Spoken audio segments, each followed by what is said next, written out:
I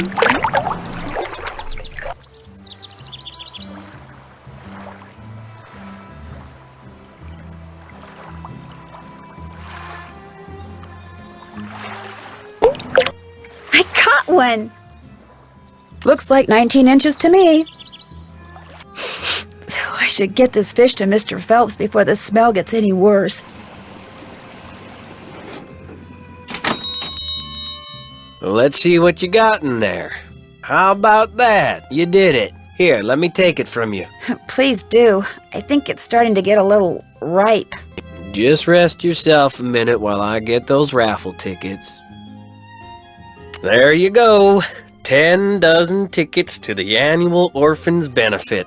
Now, if you'll excuse me, I have to go make a telephone call. To your brother-in-law? Yeah, the one who used to collect stamps. Bye.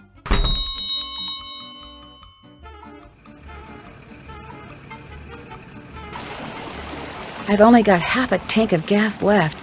I should gas up before I forget. Hi, you got those raffle tickets for me? I sure do. Great.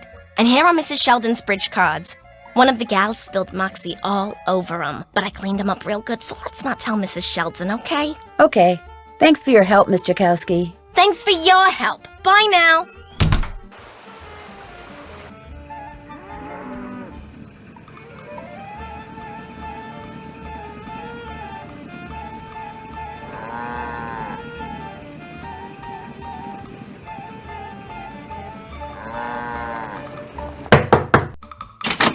Do you have my bridge cards? Right here. Good. And here is Josiah's trivet. I didn't realize when I asked to borrow it that it was such an eyesore. But once a sumptuous dish of my buff stroganoff was placed atop it, I assure you, no one noticed. Now do run along. My guest will be arriving any minute, and that dress of yours, it's, well... I like this dress. It's very flouncy.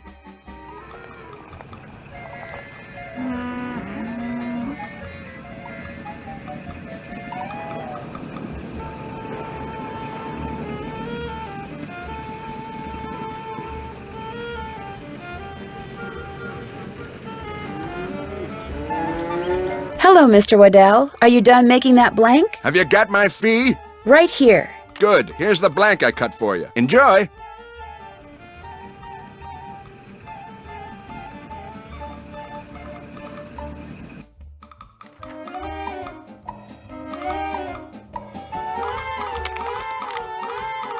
How's the dress coming? Great. I did it myself. This is beautiful. Thank you. Now let's see if that key you found opens up Josiah's safe deposit box. That was Josiah's key, all right. But that is not Josiah's will. It looks like some kind of journal. Would it be okay if I kept this? If it was money or jewelry or something like that, I'd turn it over to Topham. But a journal? Finders keepers as far as I'm concerned. I'll be at my desk if you need me. It's locked. Naturally. Anything else I can do for you? I guess I'll be going. Give my best to Emily.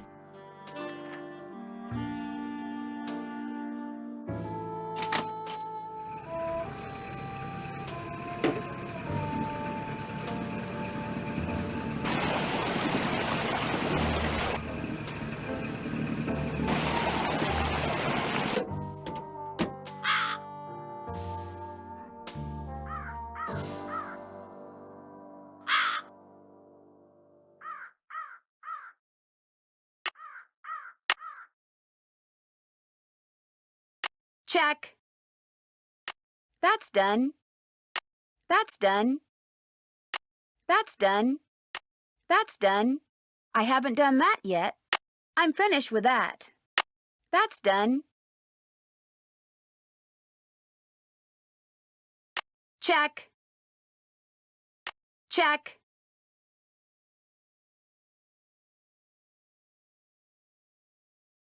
I'm finished with that. That's done.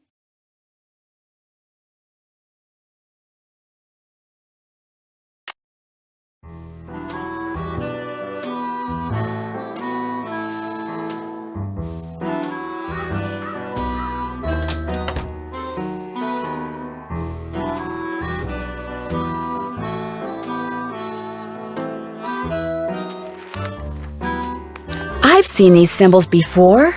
On that big clock in the attic of the carriage house.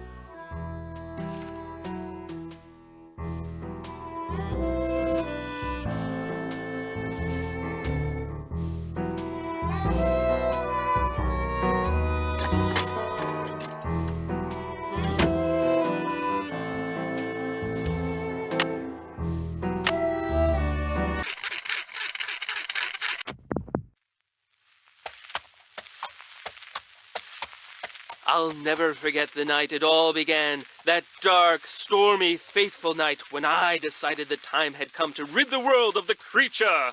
But it would take money to do that, and to get money, I needed to confront my arch-enemy, Nick, who had recently become able to transform himself fittingly into a giant warthog. When his forest hideaway came into view, I dismounted and approached the door on foot so I could take him by surprise.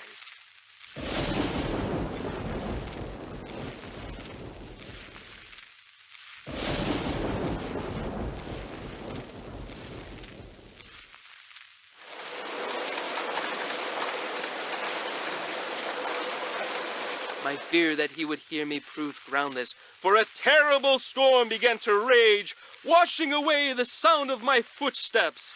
I peered through the rain-streaked window beside his front door and could see him sitting in front of the fire. He had returned to human form, but the malicious smile on his face suggested that he was recalling his recent porcine exploits.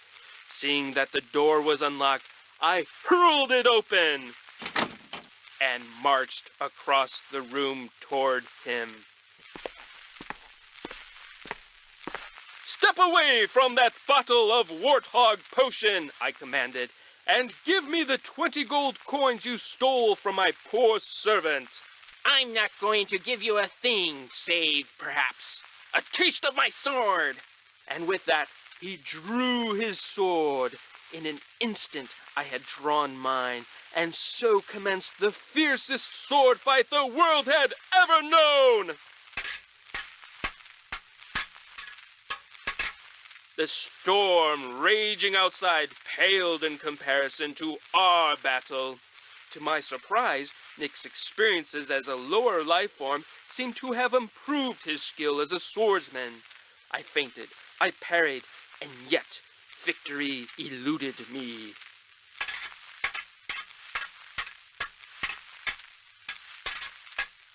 And soon I began to feel my strength ebbing from me. I was tiring rapidly.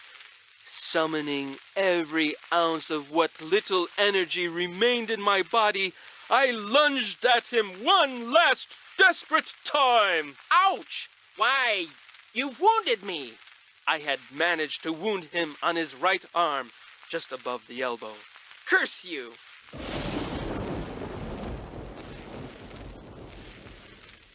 His words, punctuated as they were by an untimely clap of thunder, sent a shiver down my spine.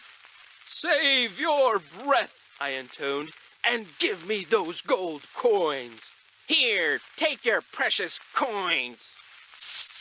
He tossed the bag of coins onto a chair, but as I reached for them, he reached for his bottle of potion, and in a matter of seconds, my night had gone from bad to horrible.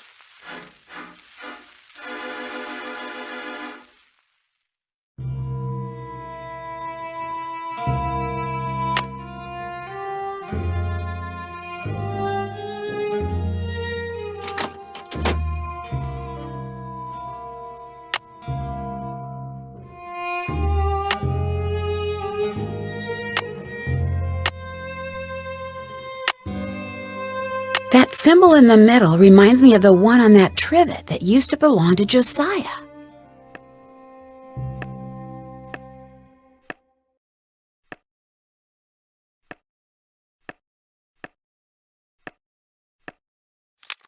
Flute, 7.025 megahertz. Puck! That's who Josiah played in A Midsummer Night's Dream. Pyramus, 7.057 megahertz. Thisbe, 7.050 megahertz. It looks like some kind of record of the people Josiah talked to on his ham radio.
Looks like Josiah was a ham radio operator.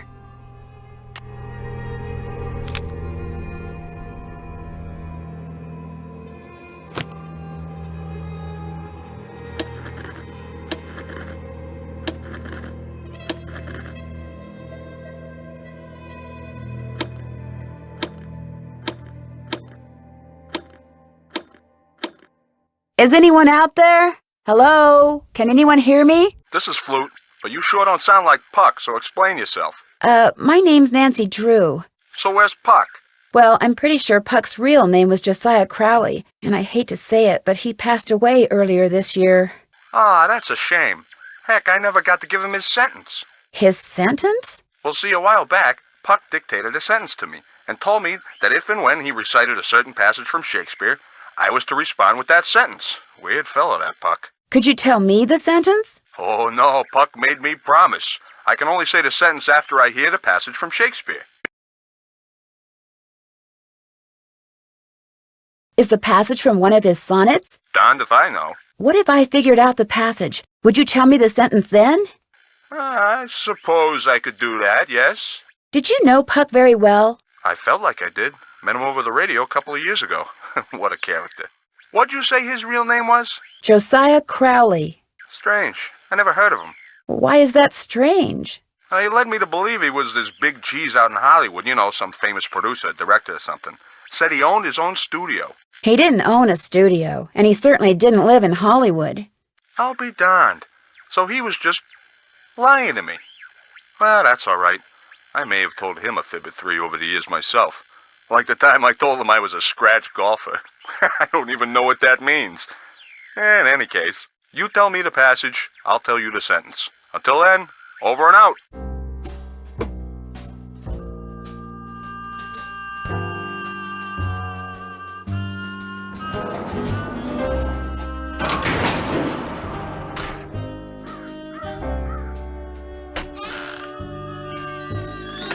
Hello, Miss Drew. Hi, Mr. Topham. Now what? Could I see that copy of A Midsummer Night's Dream you have there? Why? Well, you said it was Josiah's favorite play. I'd just like to take a look at it. It's a very old copy. I'd rather it not be handled unnecessarily, lest it fall completely apart. I'm sorry, Miss Drew, but request denied. It was nice talking to you. Drop by anytime.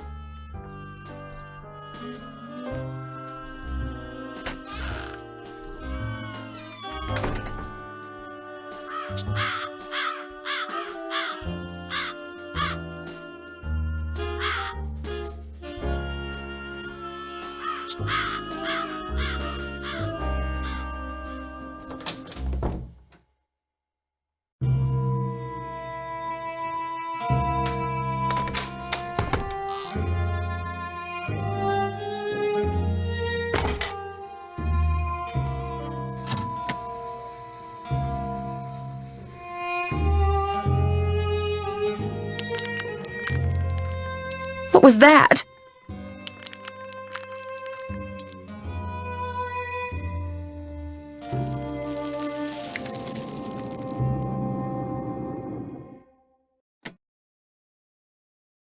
I don't hear anybody. Now would be a good time for me to sneak inside and have a quick look at that Shakespeare book. Clear your mind of all thoughts. I need to give the cat its toy. Save that spoon. Yori, be quiet. You're disturbing us.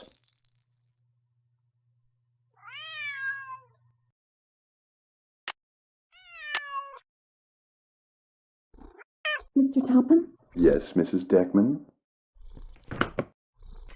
Josiah must have circled these quotes, but why? Something tells me I better write down all the stuff that's circled here in my journal.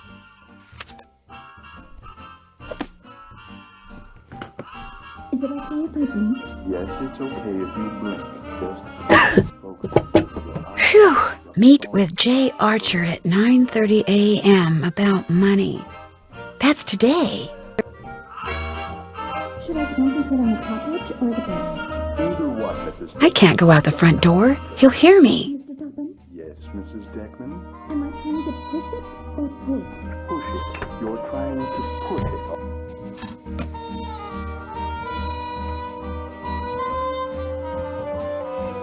What was that?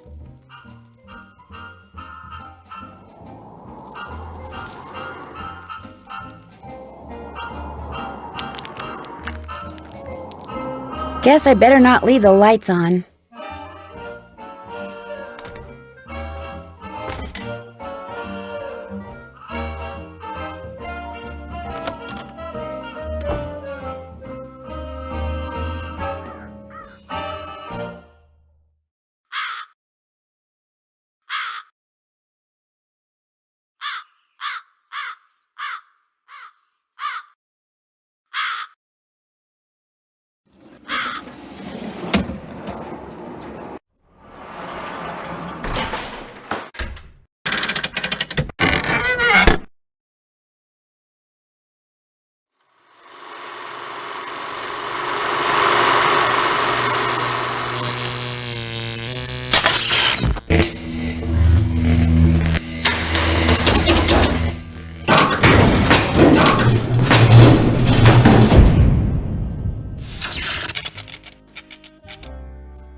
Hello? Flute?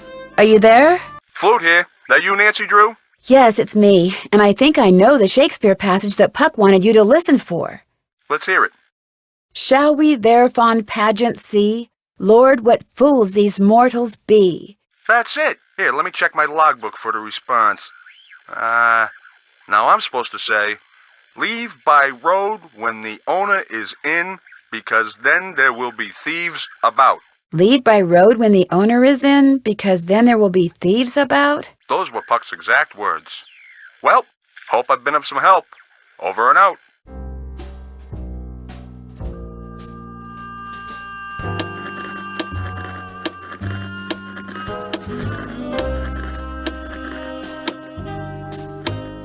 Hello? Can anyone hear me? Speak to me. Hello? I'm Thisbe, but only Puck calls me that.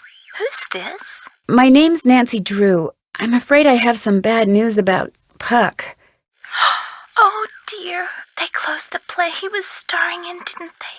That's why I haven't heard from him. He's too far down in the dumps. Oh, I was afraid it was something like that. Actually, you haven't heard from him because he passed away several months ago. Oh my, that's worse, isn't it? And after all that rigmarole he went through, making sure I knew my line and understood my cue?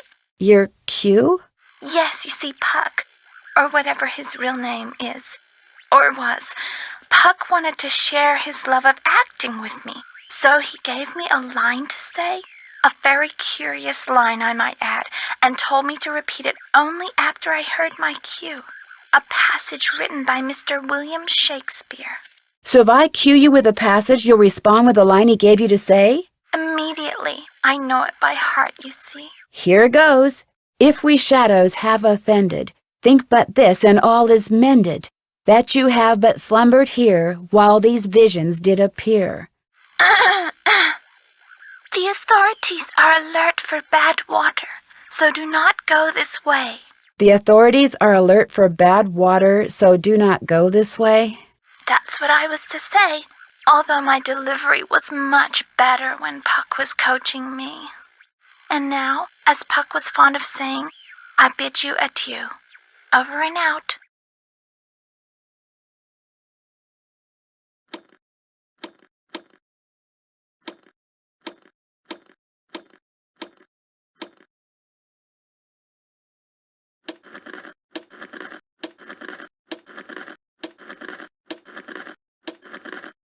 Pyramus, can you hear me? Hello? This is Pyramus.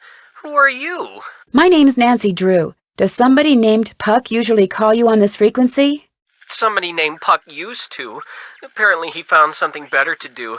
Haven't talked to him in months. Oh, that's because he passed away not too long ago. Oh, well, that's a good excuse, I guess.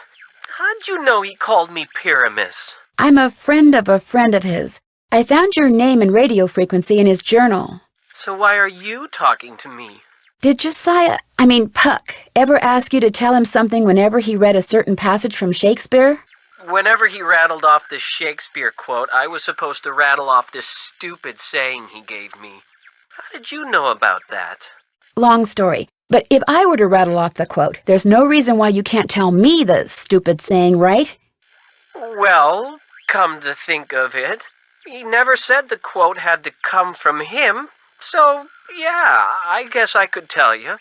Thou speakest aright. I am that merry wanderer of the night. How'd you know? Long story. What did he tell you to say in response? Wait a minute, I had to write it down. Here, you're gonna love this. A barking dog would do well to hold his tongue in a dangerous neighborhood. A barking dog would do well to hold his tongue in a dangerous neighborhood. I told you it was stupid. I really appreciate your help. Just out of curiosity, what kind of car did Puck drive, do you know? I don't think he had a car. And he tried to tell me he was rich. Over and out.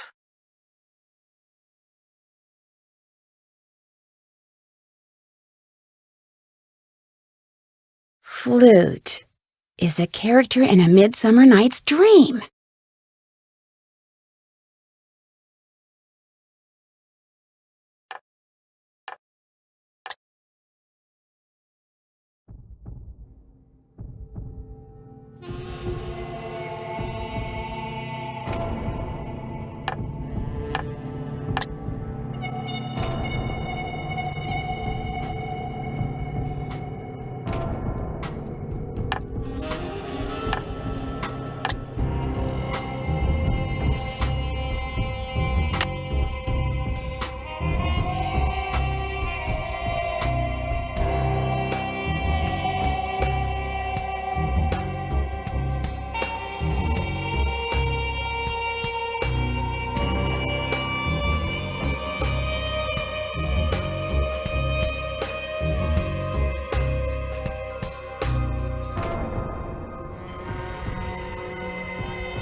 Whoa!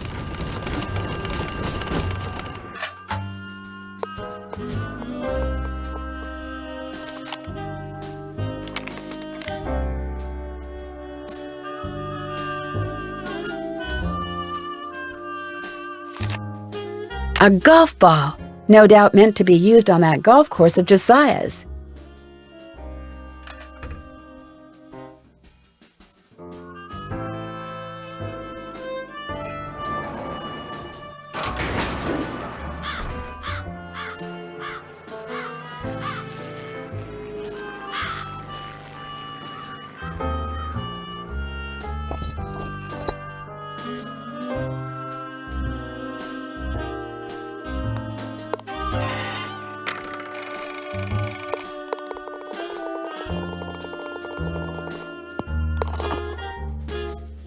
Another safe deposit box key?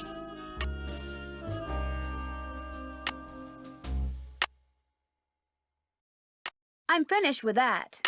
That's done. Check. I'm finished with that. That's done. Check. I'm finished with that. That's done. I'm finished with that. I'm finished with that. That's done. Check.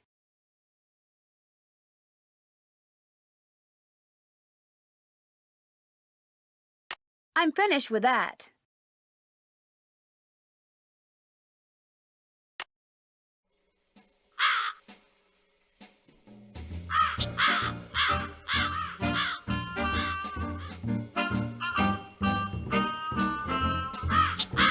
Emily, please, just settle down. It's all right. It's not all right. Stop lying. Something's wrong with me. You've got to go talk to Emily. She's in a bad way. Did you tell her about the secret passageway I found? I never got the chance. Please, go talk to her. She won't listen to me.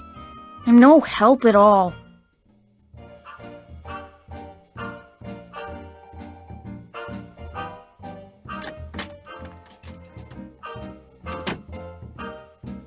Just go back to River Heights, Nancy. Why? What's the matter? I took a nap after I got back from running errands, and when I woke up, this was in my hand. It's one of the necklaces that I thought had been stolen. I have no idea how it got there. I must do things and not remember.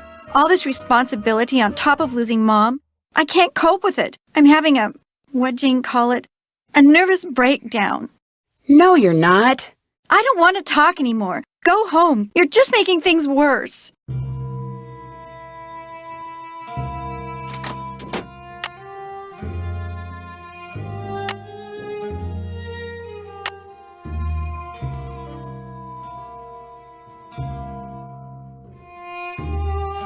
Did you talk to her? Do you see what I mean? No wonder I never saw or heard anything. It was all in her mind.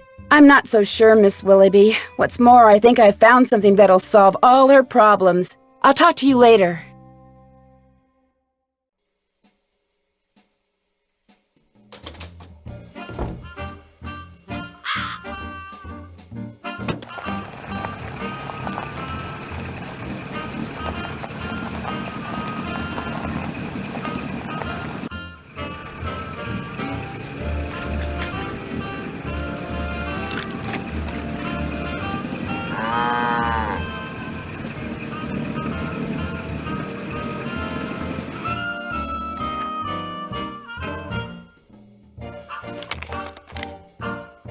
I'm glad you stopped by. I need to clear the air about something. I lied before, not just when I said the bank was doing fine when it's really not, but when I said that wasn't my car you saw parked outside the inn today. I parked it there because I didn't want anyone to know that I was at Richard Topham's begging him for money. This bank is in truly dire financial straits, and if anyone finds out... Mr. Archer, I already knew you were at Richard Topham's today. I saw your name in his calendar. Oh, so what can I do for you? I found another safe deposit box key that belonged to Josiah. Impossible. Josiah only had one box, and you've already opened it. Can you tell me whose key this is? It is one of ours. Where did you get it? I won it playing golf at Josiah's with a special ball. I had to ace one of the holes. Why does that sound familiar? I know why. That's what Clara always called me, her ace in the hole. That's who this key belongs to, Clara Pickford. So, Clara Pickford was really Josiah Crowley in disguise. Apparently, he loved playing tricks like that on people and hiding things right under their noses.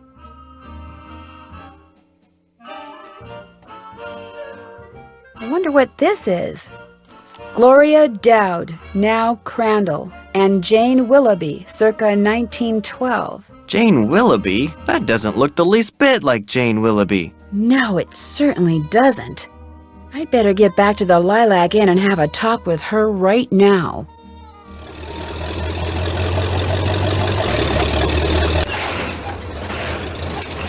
Move out of the way, would you please? I'm kind of in a hurry. You're not going anywhere until you tell me who you really are.